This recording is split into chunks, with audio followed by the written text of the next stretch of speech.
नमस्कार. वुमेन्स 24 चॅनलमध्ये आपलं सगळ्यांचं स्वागत आहे. बातमी आहे नाशिक येथून. नाशिक येथील सर्वेश्वर जनार्दन स्वामी सभागृह तपोवन येथे 25 ते 28 जून दरम्यान आयोजित राष्ट्रीय पिचॅक सिलॅट स्पर्धेत अमरावतीच्या खेळाडूंनी उल्लेखनीय कामगिरी करत जिल्ह्याच्या शिरेपच्यात मानाचा तुरा ठोवला आहे.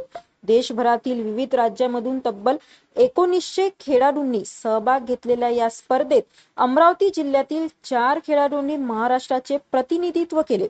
या स्पर्धेत गार्गी निलेश गुल्हाने हिने ट्रेडिंग प्रकारात रौप्य पदक पटकावले, तर कृतिका निलेश चव्हाण आणि विवांशी संदीप चव्हाण यांनी कांस्य पदकावर नाव कोरले.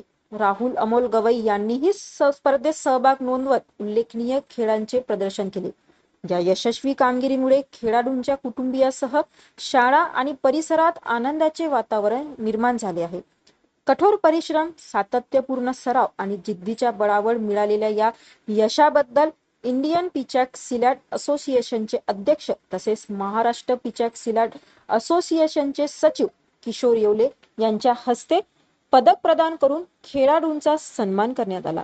यावेळी अमरावती जिल्हा पिचॅक सिलॅट असोसिएशनचे सचिव तथा प्रशिक्षक आकाश तिजारे, अध्यक्ष भाग्यश्री चव्हाण, शिक्षक मित्र परिवार आणि नागरिकांनी यशस्वी खेळाडूंचे अभिनंदन करत त्यांच्या उज्ज्वल भविष्यासाठी शुभेच्छा दिल्या. अशाच नवनवीन अपडेटसाठी बघत रहा वुमेन्स 24 चॅनल.